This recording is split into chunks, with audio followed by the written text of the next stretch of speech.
Hello everyone, deckdeckard here. Hope you're gonna have an awesome day today. If you have already, could you do me a favor, hit that like and subscribe button while you're at it, go ahead, push that bell for notifications so you can get to scoop my news upcoming videos. Okay, so right now, gonna talk about Zack Snyder, Star Wars, Rebel Moon.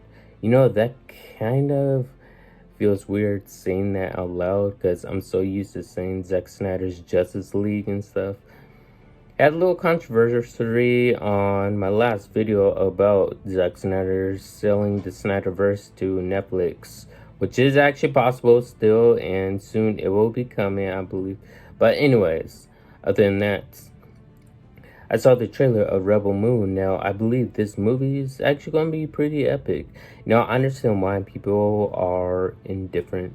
Well, indifferent, they're thinking, why is there so much action here? We don't understand what's going on. See, that's what Zack Snyder's films are all about, especially the trailers. You're not exactly supposed to know exactly right away what it's going to be about. You have to pay thoroughly attention. Now, let me tell you this. It's about a main protagonist, and she's tired of these separatists or these invaders always coming inside her hometown, her home planet, and disrupting the peace within inside of it. She's tired of it. She's tired of getting bullied. So she wants to take a stand. She's going searching now to find the best of the best, like fighters that there actually ever were. And she wants to recruit them for a rebellion. And once she gets a rebellion going, she wants to take on the separatists or the empire. Because this is kind of an Elseworld movie. Well, I mean, an Elseworld movie, it's kind of like, okay, let me compare this. The DCU and DCEU. Now, the DCEU is entirely different from the DCU. Let's just say that Matt Reeves' Batman, yeah, it's not part of the DCU. It's totally different. And Joaquin Phoenix's Joker, that is different from the DCU. There's like standalone movies, just to let you know. Kind of like Christian Nolan's Batman, Christian Bale. So now that we got that out of the way, so that's what this is about. So I believe it was like nearly a decade ago, Zack Snyder pitched this story to not Disney, to Star Wars, but they denied him, rejected it. This was his baby from, I believe, when he was a child, he was like 11 or 12 years old. And he wanted to create this movie. So he finally connected with Netflix and they brought out this movie. There's going to be two parts. Well, technically, in this movie, it reminds me of the Justice League. The reason why, let me tell you this, is because they're the regular movie. The director's cut is 3 hours. The regular movie itself is about like 2 hours. So it reminds me of the Justice League. The regular Justice League movie was about a little over 2 hours. Zack Snyder's Justice League was 4 hours long. Yeah, the film, 4 hours long, seriously. So I guess you could watch either one you want to, either the director's cut or you could watch the regular one. So it'll be like 6 hours if you want to watch both of them. I'm not going to do that. I'd rather like just watch the regular one first and see what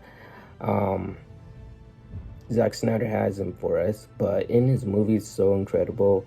300, Watchmen, Man of Steel. It's so epic and great. And I knew for sure that this was a Zack Snyder film just by looking at it. I could see the edits, the highlights of it. It's kind of like, I can't explain it or whatever, but the ambience and the music, I'm like, yeah, this may be one of his major films. But it's risky. And one reason why it's risky is because he's stepping some big shoes, which is Star Wars. He's doing a Star Wars film, and there's a lot of Star Wars fans out there and critics and stuff, and they're going to give their personal intake and their opinions on whether or not they like it or not. Once they already seen the trailer, most of them, there's a lot of articles that are popping out of nowhere criticizing it. The movie hasn't even come out yet, and they're saying that Zack Snyder just ruined like Star Wars, or like his whole fan base is dead and stuff. I'm like, watch the bloody movie first. then write an article about it. What you think, how you feel about it. I don't know. It's not the first time Zack Snyder got a little bit hate, but still, if you guys know his work from his past movies and from his DCU movies, then you'll feel utterly different about it. But still, it is risky stepping into a Star Wars universe. Other than that, I just want to say that he will be making a part 2 film of this. And this is my thinking, what I think what's happening. I think he's also doing this for Disney. He wants to show Disney his work. And eventually, maybe if Disney decides to say, okay, I like this movie, we'll partner up with them. So that means that he may be stepping into like the Star Wars universe. You never know, anything could happen. What I want to see is Zack Snyder really want to like step it to the boots into like the Star Wars universe. I think that he should like at least direct one of the Mandalorian episodes to see how well he could actually create an epic Star Wars film. I believe that'll be totally awesome. Or it could even be, who knows, like a Book of Boba Fett. I think there's a season 2 coming out of that one. I'm not entirely sure. But won't you have him direct one of the episodes, like, just to see how he does? You never know.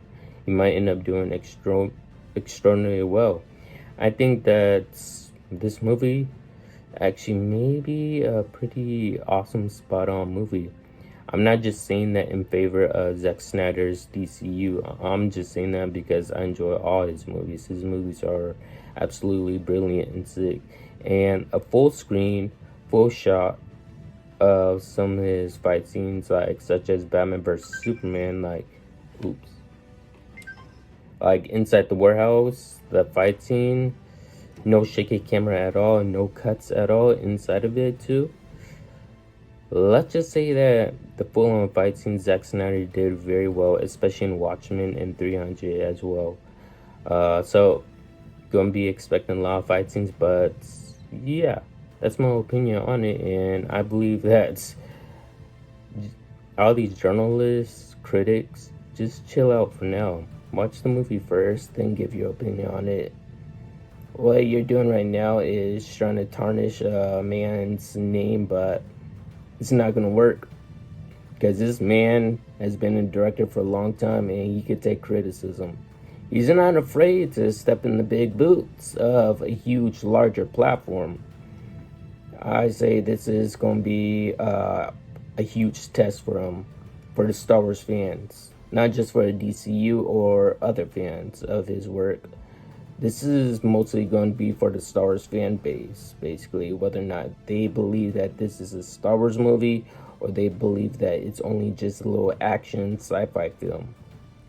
My personal opinion is that it kind of looks like an action sci-fi movie, but still, who knows, maybe it has some little remnants of Star Wars plots inside of it. Other than that, hope you guys enjoyed this video. If you guys are new, subscribe to the channel as always. And yes, of course, I'll see you all in the next one.